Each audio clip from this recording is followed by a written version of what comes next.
Bonsoir à tous, merci de nous rejoindre sur La Première. Au sommaire de l'actualité ce soir, attention, arnaque sur les réseaux sociaux. Quelqu'un vous propose un prêt d'argent via une carte prépayée. N'y répondez surtout pas. Plusieurs internautes se sont fait piéger malgré les avertissements des commerçants distributeurs des coupons. Dans ce journal, le témoignage d'une victime.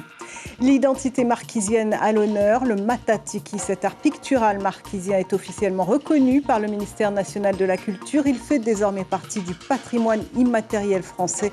Première étape avant l'inscription au patrimoine mondial de l'UNESCO. À l'initiative de cette démarche, l'association Patutikii et son documentaire du même nom sur les symboles marquisiens et leur histoire. Son réalisateur Heretu Tetahiotupa est notre invité ce soir. Les centres de vacances polynésiens victimes collatérales de la crise sanitaire. En 2021, le gouvernement ne pourra plus subventionner l'Union polynésienne de la jeunesse qui gère ces centres. Les associations ne baissent pas les bras pour autant, vous allez le voir dans un instant. Les réseaux sociaux deviennent le haut lieu des arnaques en tout genre. Dernière en date sur Facebook, quelqu'un vous propose un prêt d'argent sans remboursement à la clé. C'est bien sûr un piège dans lequel plusieurs internautes se sont fait prendre, comme Isabelle, une des victimes qu'ont rencontré pour nous Sandroli et Marcel Bonneau. Au mois de novembre, Isabelle reçoit un message via Facebook de la part d'un inconnu, message intitulé « Financement non remboursable ». Ce soi-disant dispositif consiste à bénéficier d'une bourse de solidarité et d'aide familiale allant jusqu'à 2 millions de francs. Elle répond donc au message et tombe dans le panneau en ignorant que l'interlocuteur allait lui soutirer de l'argent. Tout ce qu'ils m'ont promis, ils n'ont rien fait et ils m'ont vraiment menti. Et je n'ai jamais reçu les 2 millions sur mon compte. Mais toi, tu as versé quelque chose? Oui. Premièrement, j'avais versé une somme de 13 500. Je leur ai dit, voilà, ça y est, j'ai eu. Et après 2 semaines après, ils m'envoient encore un message comme quoi pour me dire, ah, tu sais, madame, tu dois aller encore le chercher à kiosque 54 000 balles. Elle se rend au kiosque comme prévu pour acheter des coupons en transcash, des recharges semblables à celles des smartphones. Et pourtant, le buraliste prévient régulièrement les clients de ne jamais payer les inconnus en coupons en transcash et leur précise que c'est souvent de l'arnaque. Chaque client qui vient, on leur fait lire un papier où il y a les avertissements de faire attention, etc. On leur fait lire et signer comme quoi ils ont bien lu et on leur dit, s'ils ont des problèmes, de nous poser des questions s'ils veulent avoir un peu plus de renseignements. Les coupons Transcash, c'est très simple, c'est fait pour recharger une carte Transcash. Point final. On marque bien, ne pas envoyer. Le problème, c'est que les gens ne nous écoutent pas. On leur dit ne pas envoyer, qu'est-ce qu'ils font? Ils envoient. Isabelle a dû verser 108 000 francs en coupons pour bénéficier de cette fameuse aide tant espérée de 2 millions de francs afin de payer ses dettes. C'est de l'argent à foutre en laine. C'est le salaire de mon mari, de sa retraite. Et je ne sais plus quoi faire. Voilà. C'est tout ce que je demande qu'on me rembourse. Le remboursement sera très difficile puisque son argent a été envoyé à un escroc à l'étranger. Le mode de paiement par Transcash est habituellement efficace pour payer sur un site internet de confiance ou bien faire un virement à un membre de sa famille. C'est le cas de Vanina qui l'utilise pour acheter des recharges pour sa cousine. Je viens chercher une recharge et je l'envoie et c'est elle-même qui recharge. Et ça marche très bien? Vous n'avez jamais eu de soucis? C'est pas la première fois que je viens chercher, hein? Mais elle m'a expliqué qu'elle n'a pas eu de problème depuis jusqu'à présent. Les personnes âgées sont souvent les principales victimes d'arnaques. Elles maîtrisent mal l'Internet, ignorent les différentes facettes des escroqueries sur Facebook et souffrent de leurs problèmes financiers. Elles sont des cibles idéales pour les arnaqueurs en tout genre. Oui, notez que cette carte Transcash est valable à Tahiti et dans l'Hexagone depuis plusieurs années.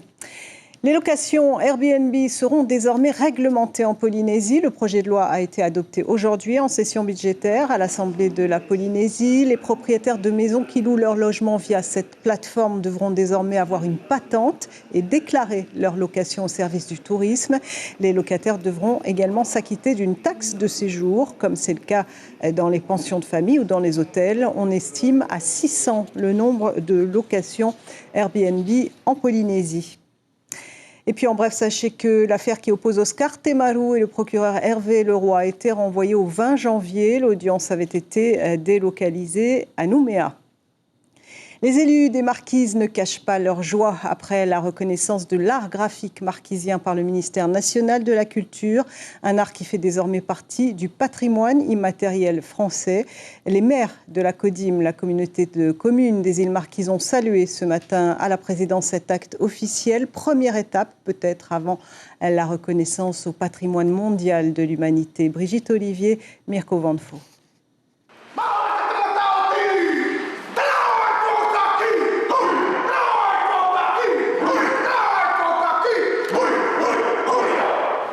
Le ton est donné, les Marquisiens ne font jamais dans la dentelle quand il s'agit de célébrer une victoire. Et cette victoire aujourd'hui, c'est l'inscription au patrimoine immatériel de la France de tout ce qui représente la richesse de l'archipel.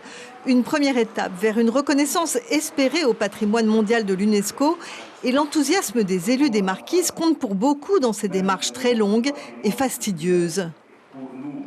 Les Marquises ont beaucoup marqué, en tous les cas, sur les 30-40 dernières années, la vie culturelle de ce pays par le travail manuel qu'ils ont fait, par les sculptures naturellement, mais aussi le tatouage qui fait le tour du monde aujourd'hui. Donc, je crois qu'il y a effectivement un mérite, entre guillemets, spécial qu'il faut attribuer à ces maires, à ces associations qui œuvrent pour que, et comme ils le disent, c'est généreux, pour qu'on puisse partager de par le monde notre richesse et notre culture. C'est extraordinaire. Tout ceci signifie qu'effectivement, le tatouage, mais aussi les pétroglyphes, le tapa, les sculptures deviennent des symboles d'une partie de la nation, une partie originale et lointaine, devenue française par la colonisation. Les historiens du futur jugeront, les peuples choisiront, mais en attendant, cette inscription du matatiki ou iconographie marquisienne donne une légitimité supplémentaire à l'art de l'archipel pour revendiquer une place importante dans l'histoire de l'humanité. Sur un plan local, c'est aussi très symbolique. C'est surtout la reconnaissance que ces symboles, en fait, qu'ils soient sur la sculpture, tatouage, sur le tapa, en fait, on le reconnaisse qu'ils sont marquisiens. Ça, c'est très important pour nous, comme nos danses aussi, les haka et nana, les koika et nana, ce sont des danses marquisiennes, qui viennent de nos ancêtres. Nous sommes tout simplement dans le sillage de nos aînés, qui ont commencé ça bien avant nous, dans les années 70 et aujourd'hui. Et pour ceux qui craindraient une dissolution de l'art marquisien en un pathétique folklore fade et sans saveur, le président de Patu-Tiki affirme qu'aujourd'hui, le partage ne signifie plus la dépossession. Heretu Tetahiotupa Kauhanui. Merci d'être là. Vous êtes le réalisateur du documentaire Patu-Tiki. Vous êtes évidemment membre de l'association qui est à l'origine de cette reconnaissance. L'art du tatouage et ses symboles, ça a joué un grand rôle finalement dans cette étape. Le tatouage marquisien, le Patu-Tiki, c'est peut-être un des aspects de la culture marquisienne iconographique le plus connu. On le retrouve un peu partout dans le monde, donc il a permis de façon très forte la reconnaissance de la culture marquisienne à travers le monde. Et il nous aide dans ce dossier parce que c'est un des éléments du matatiki qui englobe tous les aspects graphiques de l'art marquisien. Alors on l'a vu, c'est une reconnaissance très symbolique. Il faut bien faire la différence parce que ce ne sera pas une protection commerciale des symboles marquisiens.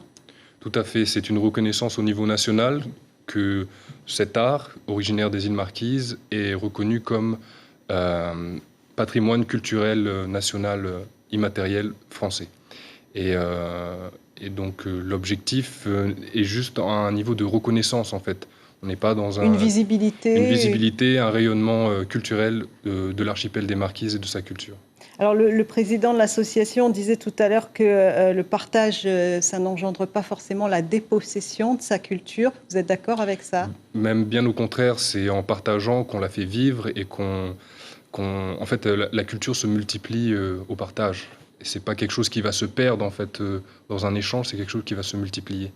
Et donc Notre démarche, comme celle de nos ancêtres, est basée sur le partage. Et vous allez continuer à travailler justement pour arriver au patrimoine de l'humanité de l'UNESCO? Tout à fait, c'est notre objectif depuis plusieurs années.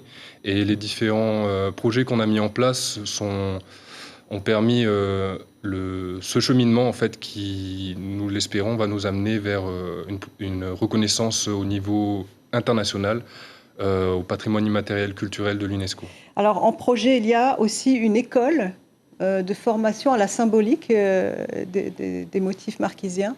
Donc dans cette démarche de partage, on souhaite mettre en place à partir de l'année prochaine une formation diplômante sur le tatouage marquisien et qui aura lieu aux Marquises et qui aura pour objectif de préparer en fait des tatoueurs marquisiens maîtrisant aussi bien l'aspect technique mais aussi l'aspect symbolique, culturel et historique.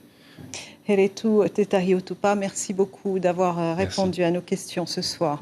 La joie aussi pour les majors de promotion 2020 de l'université se sont vus remettre ce matin leurs attestations des mains du président de l'université. Une tradition renouvelée chaque année pour récompenser le travail, la motivation et la rigueur des étudiants lors d'une cérémonie de parrainage soutenue par de nombreux partenaires locaux avec un joli chèque à la clé, comme l'explique Patrick Capolsini à Mirko Vanfo. Ils reçoivent un chèque de 100 000 francs de chacun de leurs parrains, de leurs sponsors. Et donc c'est un chèque qui les aide à continuer leurs études ou à s'installer ou à démarrer ou à faire un voyage. Ils peuvent faire ce qu'ils veulent avec l'argent. Il y en a quand même un certain nombre qui souhaitent continuer leurs études. Aujourd'hui, il en manque 5 qui sont partis en métropole pour continuer des études. D'autres qui sont ici et qui continuent des études en master ici à l'université. Il y en a quelques-uns qui ont pris une activité professionnelle, ou en tout cas qui cherchent à reprendre une activité professionnelle. Donc c'est assez varié, mais globalement, il y a beaucoup de poursuites d'études. Les chiffres du Covid avec des hospitalisations en baisse depuis lundi. On compte 56 personnes hospitalisées contre 60 hier, dont 23 en réanimation. Un nouveau décès est à déplorer. 123 personnes ont été testées positives ces dernières 24 heures.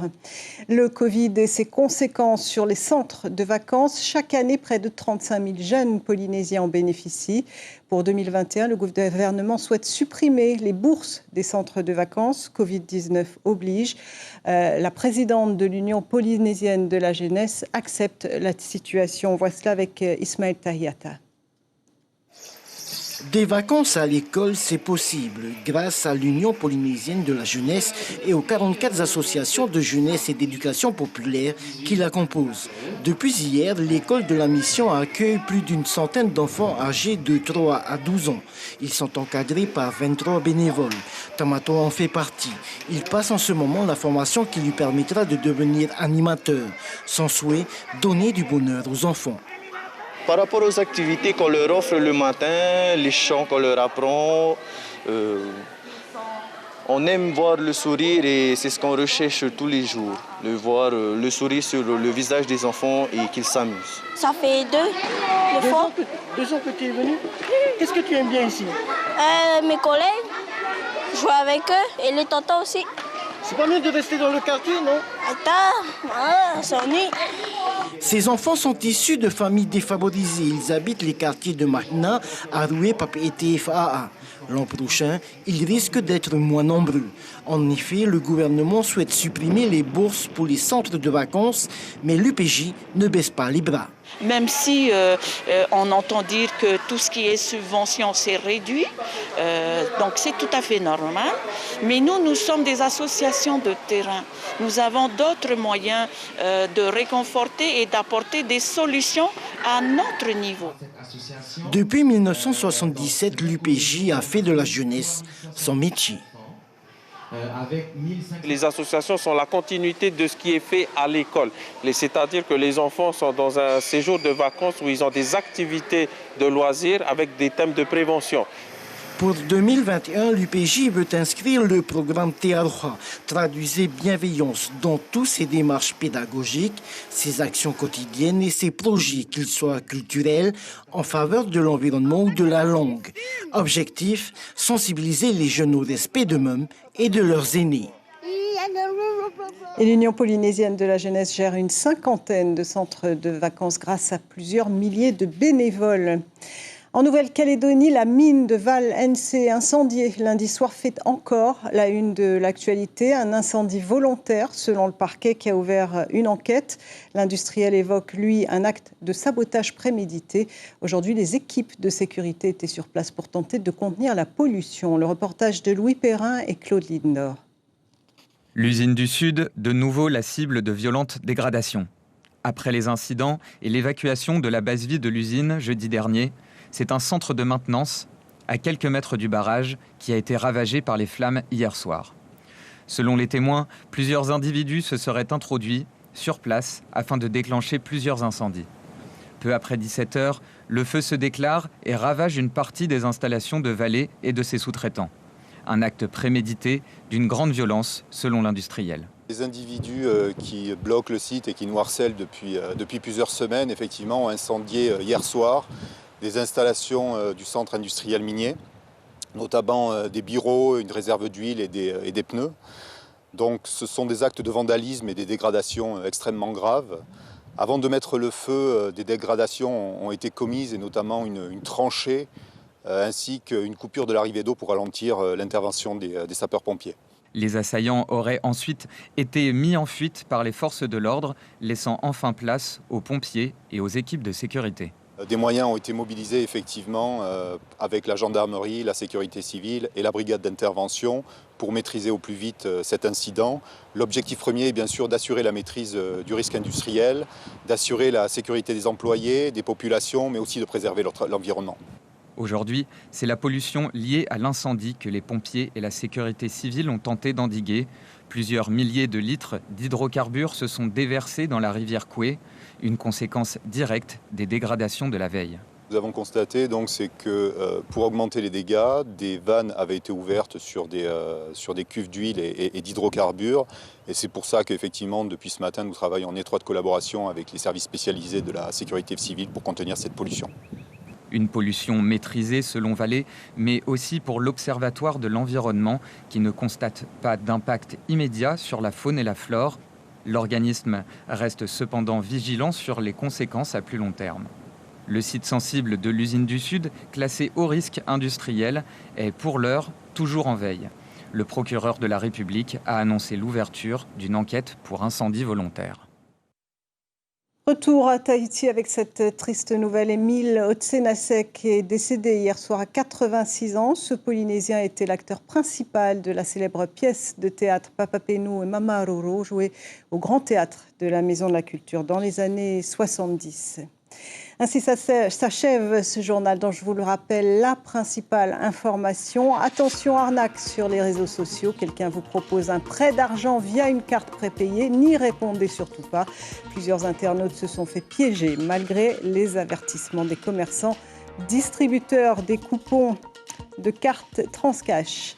La une des journaux demain, la dépêche titre sur le trio Amouy qui va participer à la sélection française pour l'Eurovision.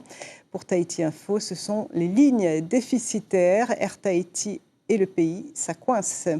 Et c'est la fin de cette édition. On se quitte sur cet hommage à Bobby Holcomb réalisé par 32 artistes du Fénois à découvrir au Chevalet. Parmi les œuvres, 3 originaux dont l'un sera vendu au plus offrant ce vendredi.